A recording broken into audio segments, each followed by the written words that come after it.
Yes, welcome back to another show. We are here today. It's your boy Big Bach, everything DMV Radio.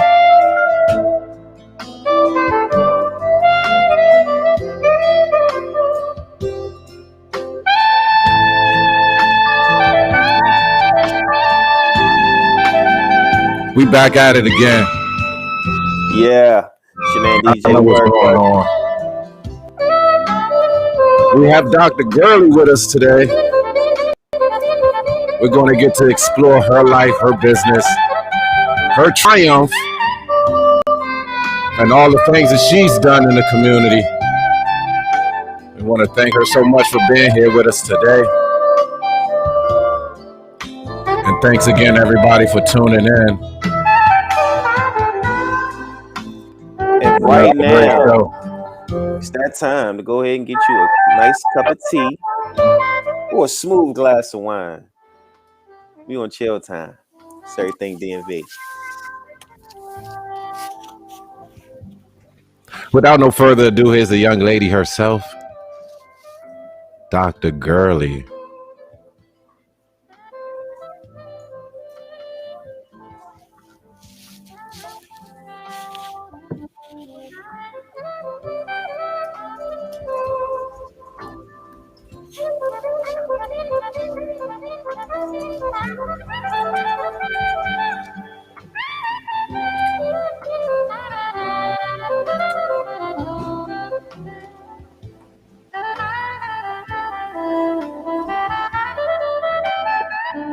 There she is.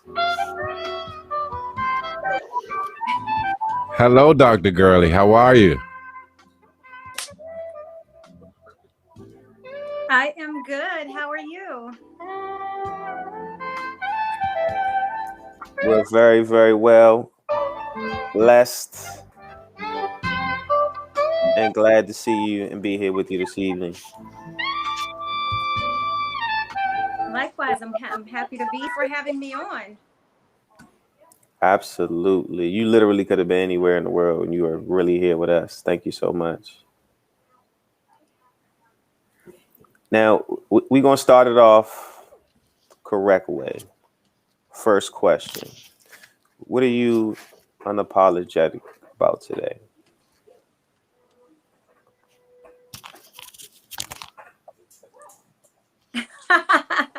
Something I always ask people, and I guess it's coming back. It's your turn. In life in general. I know, clearly it's my turn. You know what? I am unapologetic about just everything in my life. It's exactly as my logo say. I'm unapologetic at life, at love, and all things me. That's beautiful. Now, can you go ahead and just for the people out there who don't know, you go ahead and introduce yourself, tell them who you are and what you do.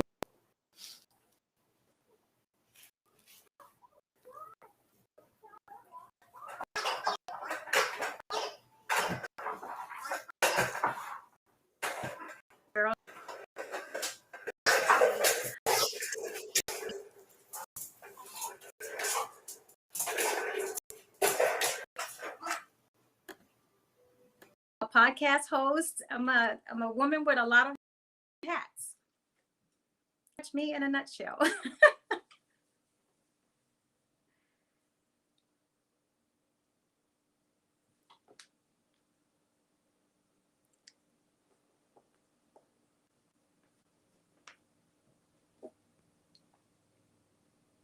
Do that. Yeah. Okay. Perfect.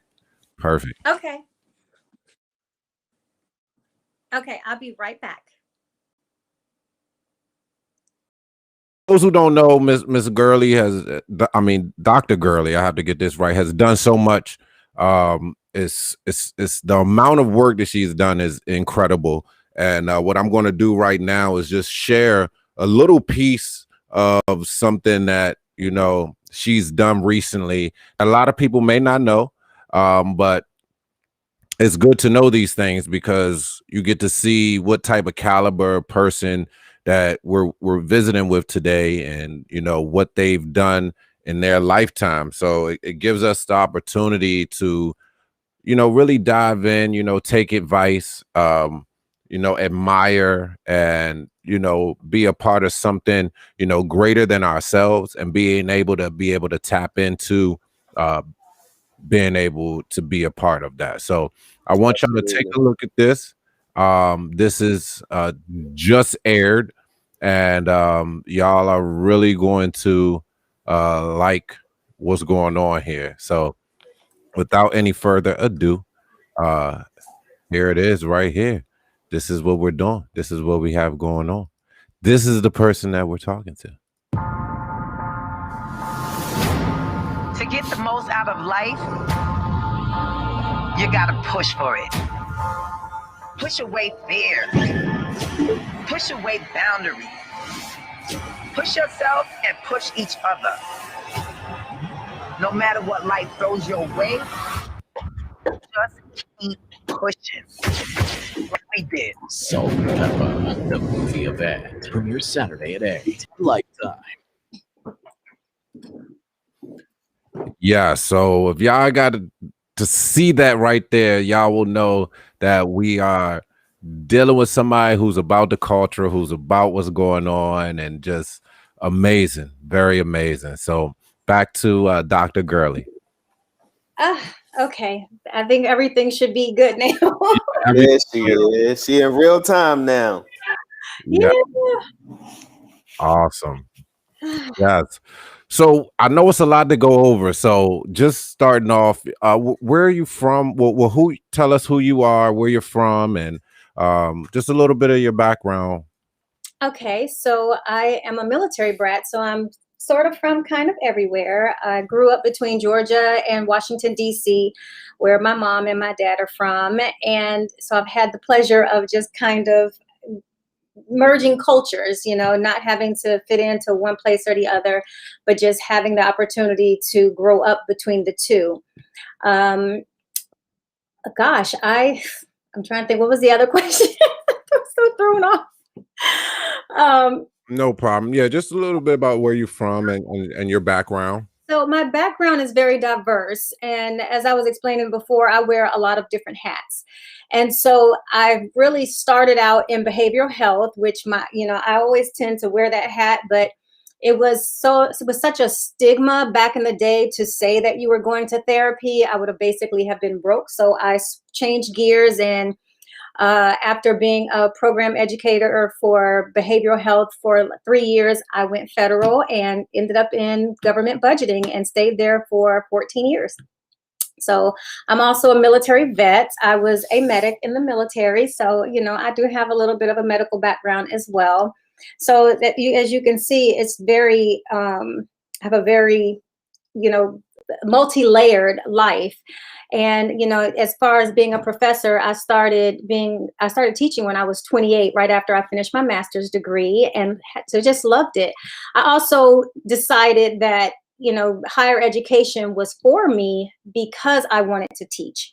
And I wanted to be able to teach on every level, every grade, level in terms of academia, going up, not any elementary school. I don't want to do that, but just in college wise. So now I can teach everything from at a community college all the way up to a doctoral program. So that's just a little bit of my background. That's amazing. That's amazing. Now, a lot of times, a lot of people want to reach these levels of success, and they find it hard to reach them. What has been your driving force? What has kept you steadfast in your growth and in accomplishing these goals? I would say a huge part of it, probably, I would not have looked at it a long time ago back then, but I think I can definitely say now that I'm older and have had a lot of accomplishments, that it was probably for personal validation, as a way to feel like I would love myself. And because my personal life was just in such a disarray, and I was living for what everybody else expected me to be, that the one area that I could excel at, where I could be myself, was, my academics and my professional career. And I would have thought that that would have made me feel good about myself, but that was actually quite the opposite. So, I think that for people who want, to have success, I think that the success starts with yourself first. I think if you are not validated with loving yourself, that no matter what success you have, it's never going to really be enough. Wow, I'm glad you touched on that because They need to hear that. yeah, absolutely. Absolutely. It's my honesty. That's kind of who I am. There's different experiences that will mold you, and it's one of those things that you overcompensate in one area because you don't want to deal with the other, and that's really what I did. Wow. Wow. That's amazing. So so with all that, and all that accomplishment, you put together a company, Clock and Hill Enterprise. Can you go over a little bit of what it took to put that together and what it offers? So Clark and Hill Enterprise is my content writing and business consulting company. And so I've always been a writer. I've just naturally been a writer for an extremely long time, which is why most people don't go get a doctorate, because it involves a lot of writing, or even go get a master's because it involves a lot of writing. Well, I've been writing for as long as I can remember, and I've always loved it. So I decided, after helping people, writing their business plans and helping them along while I was in school, but both for my master's and then as well as for my doctorate, I decided that I wasn't going to provide those level of services for free anymore. And so in order to, um, take money, and start generating revenue, I had to separate it from my personal finances. And I only did that because I made a lot, outside of my outside of what I could make already. So it was like, you know what, I don't want to have that added on to taxes for me. So to separate the two and be able to write off expenses and all of that stuff, I launched my company. I offer, business plan writing. Well, I write business plans. I write blogs and articles. Of course, if anybody's seen now, I do a lot of media stories. So it's very well rounded, but it's almost always surrounded around writing content. Nice, nice. And that's what a lot of people have a lot of trouble with putting out and actually connecting with the audience that they want to connect with, and having the proper wording and everything. So that is great. So anybody who need those services, definitely go check out our website and explore the options that you have. I think the other thing that people forget when they're building their businesses is that writing is a form of marketing, and it's something that you need to be able to market yourself. This is why I've written a lot of blogs for a lot of companies, both international and national companies, because they understand what, search engine optimization means for their businesses, and that's how they're drawing people in. They are also putting in backlinks that connect to other products or other services that might be offered through like partnering agencies or partnering companies or anything like that. So it's a huge part of what a lot of organizations do. I also have written contracts for people, NDAs recently. I provide a lot of written content that will help streamline businesses or make sure that they have things in place. Absolutely. Wow. So one of my biggest questions is because you've had, so much influence in the Black and urban community as a Black woman, from your jobs, from your career to your schooling to your own professional business. How would you say, being a Black woman has how is that I'm not affected, but how has that played a part of everything that you've accomplished and created? Ooh, that's a tricky question. I think that there are some hardships that come with being a Black business already, and it really becomes twice as difficult being a Black woman in business. I think that there's a long way to go where the Black community in terms of gaining support. I mean, for myself in business, I have learned how to understand what my worth is and not just feel like I have to settle and or give people discounts, or we just have to shift that narrative that because you're a Black business, what you do is not worthy. I tell people that even a 30-minute phone call with me will, get you so far in business that you might not need me. So if I'm giving you that level of power and structure over your business, I'm worth every bit. I also feel like I've had to learn how to understand my worth with the dollar with my education.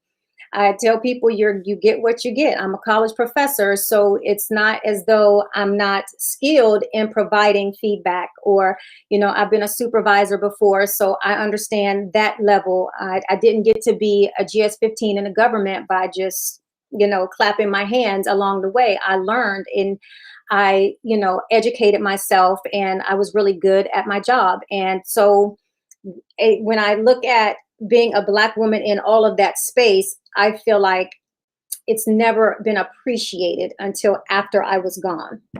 And that's been a big, significant realization in a lot of the places that I have been. Wow.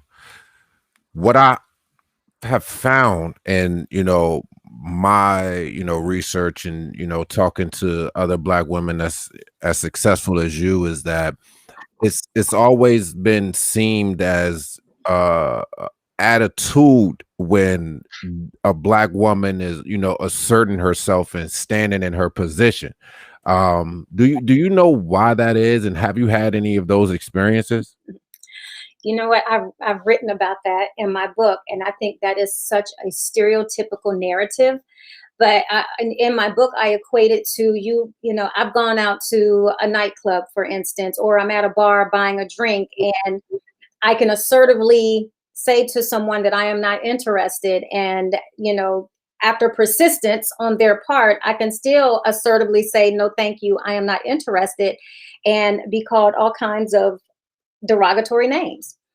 And yet they call Black women the angry ones. But I will also go on, and I've said in my book that I have a right to be angry. It's a natural emotion when I feel like it's warranted. Me being assertive does not make me angry. Me standing my ground does not make me angry. And even if I don't raise my voice and I'm talking to someone just like I'm speaking with you two gentlemen, it still can be misconstrued as being angry or bitter or whatever other terminology people choose to use for Black women. I do feel like no one has said to the white men that have been angry for years that they're stereotypically angry. Not from Asian women to white women. It's okay for them to exert the exact same behavior, the exact same language, in the exact same manner, but not be, ridiculed or criticized as being angry. You know what, Dr. G? I'm going to say it for you. For all you pimps and players and sugar and splendor daddies out there, please leave Dr. G alone. She is glowing. She is in her bag. Leave her alone, please. Or y'all got to come see Everything DNB Radio. All right, go ahead, Dr. G. No, it's okay. But no, it's a reality that I wish would go away. And I'm hoping to build a community, because I also feel like we need to build a community. And one of the things that I want to do is build a community starting with Black women. So that way we internally can start shifting that narrative of what comes out of our community, because that's what people see. When a Black man is outside of his community, down talking about Black women and calling them all of these things, that is what is fed outside of the community, as opposed to defending and having a Black woman's back and saying, they're strong, they carry a lot of weight, but then people just naturally assume that Black women are not allowed to be emotional. And if we don't protect one another and Black men don't protect us, then who do we have to protect us? That's absolutely true. I've been talking with one of my family members about this over the last couple of weeks. And do you think that there is a disconnect in our community with the Black men and the Black women as far as support? And with that said, how do we change that narrative on us community wise? So our narrative faces, in my opinion, three hard areas that need work. There is colorism in our community that prevents us from really being a community. There is classism, and then there's socialism. I think when you start to shift those three things, then you can start working to change the narrative of how our community is fed. And that's for both Black men and Black women. Yes. I hope y'all listening because she is dropping so many jewels tonight. Seriously. Well, I mean, I think for our society, and I always say this, and I've been saying this to some groups that I've spoken in on Clubhouse, that, society has a way, especially for Black women, to make us feel unworthy about our hair, our skin color, our features, even our education status, so no matter how high up we go, somebody's going to find something wrong with how we got there or who we are. Because, I mean, you take someone like me, people see me and they automatically, put judgment. Oh, she thinks she's all that because she's educated. She's not approachable, when I'm actually quite the opposite. Very seldom am I called, I have a 1,000 different names: Dr. Pam, Dr. Gurley, Dr. P, Dr. G. And I tell people a lot of times, just call me Pam. Even my students, I let them have the option. If they want to call me that, then fine. But otherwise, I try to let people know that my education makes me no different than anyone else. I earned it, certainly. But does it make me different from anyone? No, it gives me the ability to be flexible in my environments. And I also don't have to downgrade or water myself down to make anyone else feel good. The goal of people who, that I would hope would see me, would look at me as someone that they can say, wow, a Black woman aspired to, and now I know I can. Absolutely. Absolutely. That's what we want. That's what we need. I was saying that, the way that, TV has portrayed us in the visuals from the beginning of movies like Birth of a Nation and what the news puts out on, Black people, has shaped not only everybody else's mind, but also within our own community mind on who we are and what the people we are. And that's the standard that most of us are being held to when we are out in the community. And how do you think we can change that portion of it? Because even me as a Black man myself, sometimes I go to certain places where I don't feel as comfortable around other Black men. I mean, it's just facts. You know what I mean? And how can we fix that as a community? What you think? And not to cut you off, to kind of piggyback on that, it's weird that you say that, because it's like, as I kind of get older, I feel that more and more, as far as my surroundings and the police that get behind me, and I'm nervous. Like, for what? Like, it's crazy. Like, I don't understand it, and I don't know how to not be nervous. Yeah, I think for starters, we have to, as Black people, be more intentional about our space. More intentional about our surroundings, and be more transparent and honest about it. I think that so many people walk around with blinders saying this will never happen to me, when in fact those are the same people that let their guards down. And I'm not saying that it's okay to have your guards up, but even I've been pulled over, and it makes me nervous. Like, at any point, it can be any of us, it can be any of our kids. And that's something that society is going to have to change for us. Do I think we'll ever get there? No, but that's just my own personal opinion, because to this point, we've not really had, anything in our favor, whether we had peaceful protests or riots. The outcome has still been the same. And so until we have some real, political and judicial changes take place that will be good for us as in Black people, only then can we let our guards down. But until that point, we have to be mindful and intentional about the space that we put ourselves in. Absolutely. Absolutely. Now, with that said, you've been to so many different places, outside of the US, and how has those experiences been as the same person you are while you're here? Not in every place. I will say that I've had good and bad experiences on different parts of the continent meaning Africa. Uh, I have had colorism issues while I've been in Africa. I've nearly gotten to altercations while I was in Africa with Wow. Black women who were darker than me that had issues with me based on the color of my skin. Mm, And they didn't think that I was from America. They thought I was from another part of Africa. mm. In most other places, I've not really dealt with that with racism the way that I have here. I've been to, whether I was in the Philippines or in Singapore or even in Japan or Dubai, I've never had any of the issues like I've had either here in the United States or in Africa. All right. Yeah. All right. Not oddly, not even in London or Brussels or any place that I've been in Europe. And I lived in Germany for almost 2 years.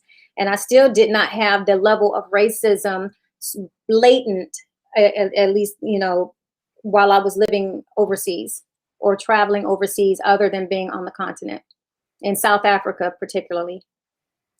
Wow. Wow. Wow. That's amazing. That's incredible that you've been able to do that and to, have those experiences. But I mean, I'm thinking, that's the motherland, and wow. It's beautiful. It's absolutely beautiful. The food is amazing there. And I can't say that it made my experience bad. I learned a lot about, the culture of Africa, the many cultures that they have in Africa. And, it didn't like change the shape. But what I did, it opened my eyes up is that how prevalent colorism is in Africa, where you have a lot of Black people, but yet they see each other and hate each other based on the color of their skin. Mm, mm, mm. Wow. Now, for all the little brown boys and girls who watch our show, may or may not be going through something, just give them some words of encouragement or maybe some advice that can help get them through their situation and take them to the next level in life. So I think that, just in general, I would say that care less about what other people think about, who they are, and to validate and love themselves, because at the end of the day, it's really all about being able to live in your truest, self and being. And it's okay to be different. And it's something very unique and different when you choose to be, and it opens your life up so much differently, and you can work and operate in a creative space. And I think that's what happens when we want to live and be like everybody else and forget that we were made to be special, and we have our own gifts and talents that need to be tapped into. And the only way you can really tap into that in your fullest potential is to just be yourself. That's what I would say. Authenticity. There it is. There it is. And live in your truth. I mean, at the end of the day, there is no such thing as perfection. And when we get so hung up on what other people think, we forget to live. And life should be lived, and it should be enjoyed, and it should be experienced. So you're going to make mistakes, and that's okay. It's what you do after you make the mistakes that matter.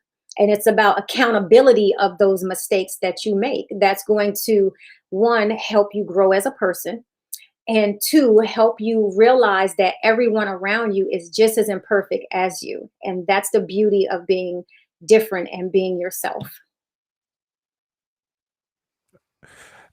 And being that, you know, you encompass those things and embody those things, what was it like when people started to recognize and notice that in you, and then they wanted to feature you in like magazines like Forbes and Hype, and morning shows started asking you to come on, and radio stations, and how did that make you feel, and how was that experience for you? You know, wow, I don't know. I think I'm still still figuring that out. If I have to be honest, and I have to say that this is a part of my life that I'm getting used to, is having a voice that's where I'm speaking out loud. And I'm speaking, and I've always been very intentional in how I've spoken into the world, especially over the last few years, because it wasn't until I really got to love and learn myself and understand what my gifts and my talents was and what it meant to operate in my purpose, did I realize I had a voice. And I think that, you know, when you live in your truest self, you don't have to recognize your own shine, because everyone else is going to gravitate to it. And I think that's what is happening to me, and I'm getting used to living in that space. And I'm kind of glad that I'm getting used to living in that space, because it keeps me humble, it makes me appreciative, and it makes me want to give back even more, and lift other people up to come up with me.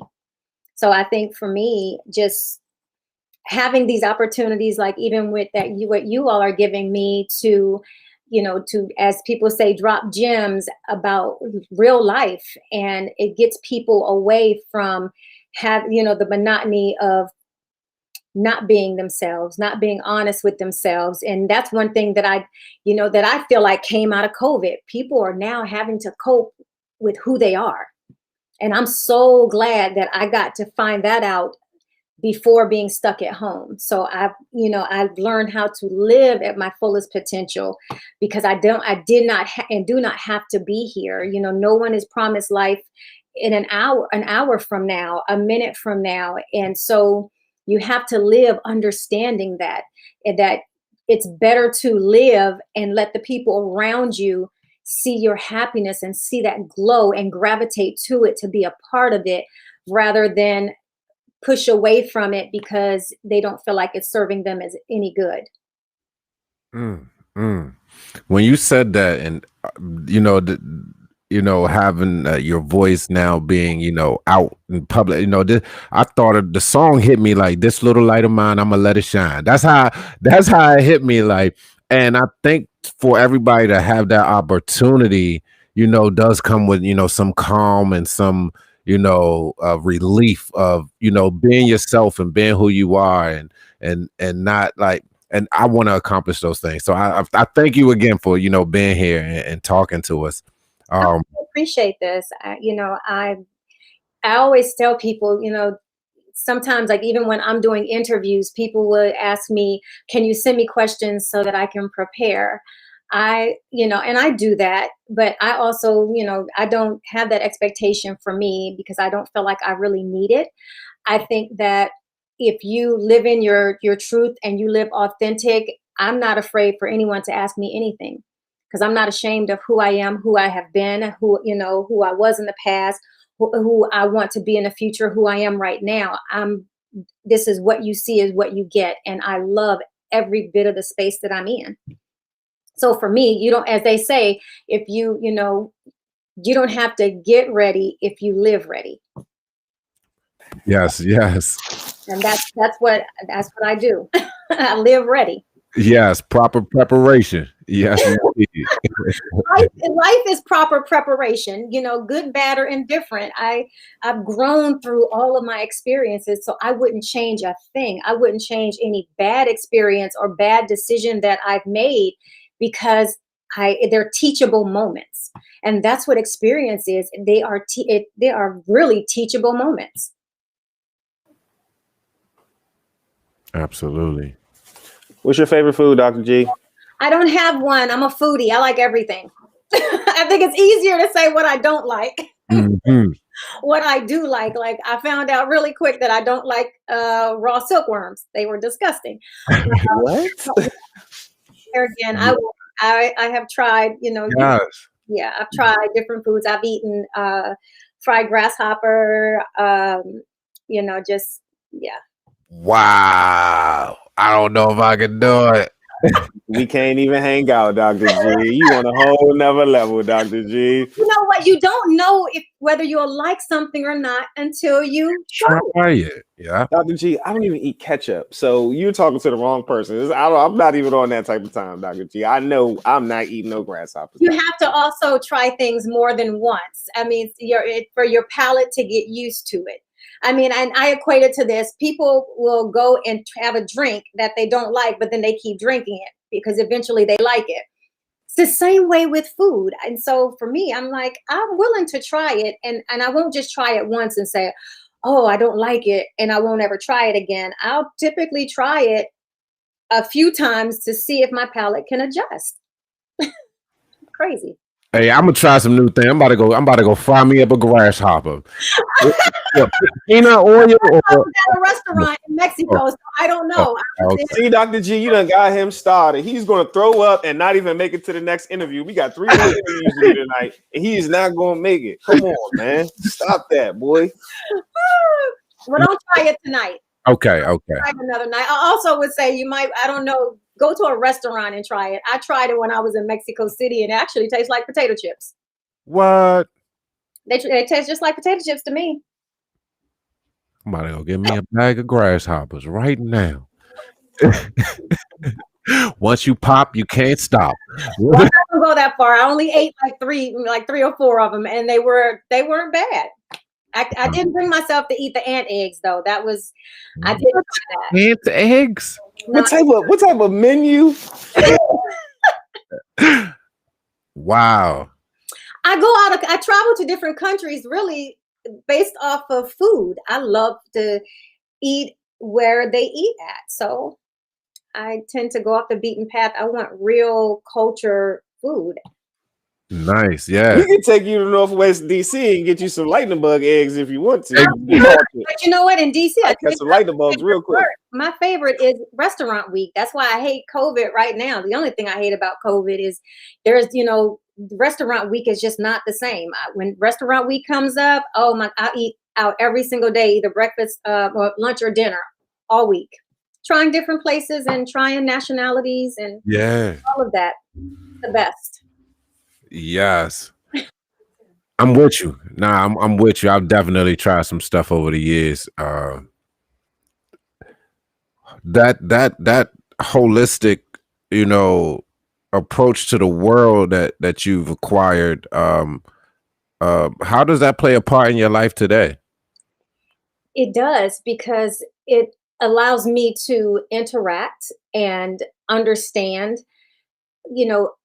other cultures that's right here in the United States. I mean, a lot of times if you haven't traveled abroad, you don't really truly understand the, cultural differences. And that's one of the things that I've loved about traveling is that I can immerse myself into that culture and I want to look and see things from their end. I mean, I don't have to like it, but but it does allow me to respect it. And, so I mean, a good example is, space. Some places, are like they come in and talk to you and they're like, right here. To us, it's a violation. To them, it's respect. And so it's like, I don't necessarily agree with that, but that's how they grew up in their culture. So when they come to the United States, we get offended, or when we travel to their countries, we get offended because we don't recognize that that's a cultural thing that they do. So it's opened my eyes to, just how other people live. And one thing I will say is that how materialistic Americans are. That's one of my biggest things that I've gotten through my traveling all over the world is that we're not the only ones that like material things or name brands, but it takes a lot more to make Americans happy than, some of the places that I've been abroad that don't have, a quarter of what we have, but are extremely happy. It allows me to look minimally and just like, wow, I can enjoy the small things and appreciate all of the small things versus, always looking for all of the biggest things to make me happy or give you joy. Mm-hmm. What's your favorite glass of red wine? I like a Malbec. There's not a particular brand that I like, but I tend to cater to Malbecs. If you ask my boyfriend, he thinks everything that I like is bitter. He's like, it's bitter like my soul, but Let him tell. for me. But I do. I don't like sweet wines at all. So I don't really. I'm a Malbec, Merlot, a good cab, but all of the sweet wines, oh no, that's Mhm. I would not. Can't actually. It just makes me. Yeah. I worked at a Total Wine for a little bit. I didn't get to indulge in all of the flavors, but yeah, people come and ask for those things. I go locate it for them, but that's about it. They give me a shot of Hennessy. Oh, What's wrong with me, huh? that's worse. Yeah, he not on your level, Miss G. He not on your level. It depends on what you chase it with too. I mean, normally if you chase it with like a beer like Heineken, then you're good. But if you just sit there and like don't take anything else behind it, ooh, that's tough. It's tough to take. Nah, you hit it on the head. That can't. Yep, exactly. Look, trust me, I know. Miss G from the projects. Oh man. I know I've had my share of Hennessy and Heineken, so I'm just saying.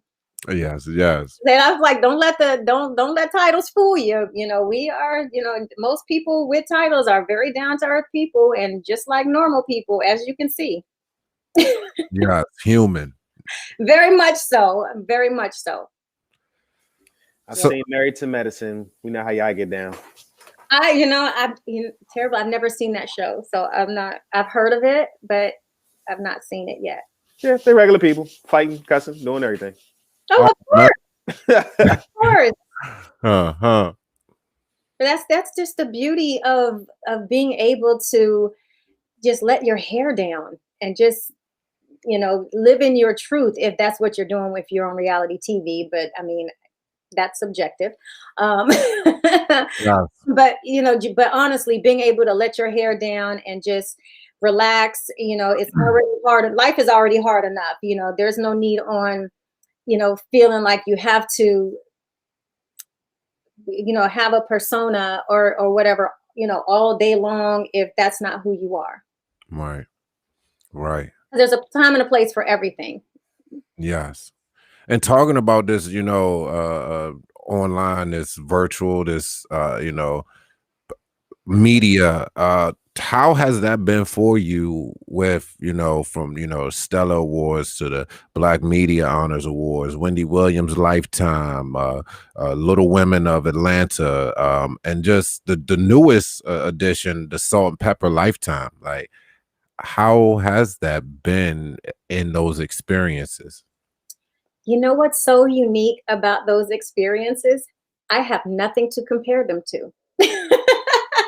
So when I say that 2020 was different for me, right after I did the Stellar Awards, it was the virtual, and I did my write-up. Ever since then, I've had opportunities to be on other things. And so I don't know what a real red carpet would feel like outside of digital red carpets that I've been a part of. And, do I look forward to someday being able to do the correspondence on the red carpet? Certainly. Does this give me an opportunity to understand and learn some facets of media? Definitely. It's given me a backdoor seat to see things that I would have never thought, how preparation was done when you're doing award shows and what media looks like for everybody, but then also how nice and down to earth, every one of these people have been during during all of these interviews and press that I've been a part of. Yeah, that was my thought. Like, you around all these people, these stars, these, people, that's not new to me. I've had I've had celebrity friends for a long time. I'm never been one of those people that feel like I need to highlight who I know, um, or post because I know. I mean, I if I see celebrity people, I'm never really one of those people to be like, oh my God, let me take a picture with you.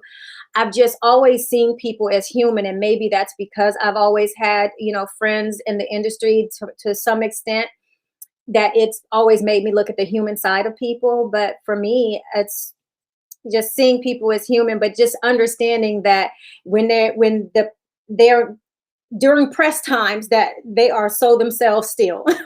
Some of the press calls have been absolutely hilarious, and just to see the people that I don't know in that light has been a very rewarding experience as well. Wow. Wow. Yeah. That's amazing. Now, one of the people that you work with that I'm just like super stoked about is DJ Cool. Yeah. The Yes, Monday night go-go party. amazing. I know, DJ Cool was absolutely amazing. And I still, I have so much footage I still have to go through to get to his second interview, just pulling pieces of his life that he shared and the video contents with it. And, like I said, it was like over 2 hours of a virtual call. And Wow. yeah, and so I got to put one part out, but there was so many great things about him, especially learning about the DMV area through a different lens. That was Mhm. absolutely amazing. Yes, yes, I love that. I love that because my dad actually, played guitar and was with a lot of go-go and just the music scene in the area. So giving me that perspective from his eye, was a great thing to see because these are things, I was born in 83. So these are things that, they get to tell me about. And then, 90s, I get to hear it. And it's just a great experience. Great experience. Oh yeah, yeah, definitely. It was a great conversation with him that, like I said, it was such an eye opener to the way that he grew up. And then of course, with my mom and my dad both being from Washington, DC, up in Northeast, you know, it was, and I grew up like, I think I didn't get to the States until 80, because I went when I was 2, we moved to Hawaii, and then came back when I was 5. I was Wow. 18 months. Yeah, I was 18 months when we went to Hawaii, and then I came back when I was 5, almost 6. Yeah, Nice. Nice. yeah. So it's different growing up on the mainland. I still remember things when I was that young. That's beautiful. Yeah, man. You was getting the views, the palm trees and the sunsets early. Yeah, and yet I don't really care for heat like that. That's so odd now. I don't like it too hot. I don't want it too cold, but I really love if I can have it, 70, 75 year round, that's like my ideal place. Absolutely. Absolutely. So in this COVID-19 world, what should people be, watching and keeping close eye on with you? How can they utilize you as a resource, as a motivator, as an entrepreneur, as a mentor? How can people, get in contact with you and stay, in the loop? So all of my platforms is at I am Dr. P Gurley, IAMDRPGURLEY. My website is also iamdrpgurley.com, and then of course clarkenhillenterprise.com, not enterprises with an S, but enterprise.com. And so a lot of the content writing that I do is on there. You can also um, follow my stories on We Empower One magazine, as well as Hustle and Soul magazine. I do a lot of stories. I'm a contributing editor and writer for them. And then, of course, on Medium and on Vocal. So, Oh, I mean, I'm nice. Yeah. I've seen those all over. platforms. Yeah. Wow. Yeah. And then if you're really curious, I mean, and you wonder how to get in touch with me or how to find me, if you just Google Dr. Pamela Gurley, everything, it's like my life story comes up apparently. And I only know this because my 10-year-old niece let me know. I know they the internet wizards right now. My daughter 9. Oh my God. She found Oh. out she told me while she was in class, and she let me know I was on Google. Wow. Kids.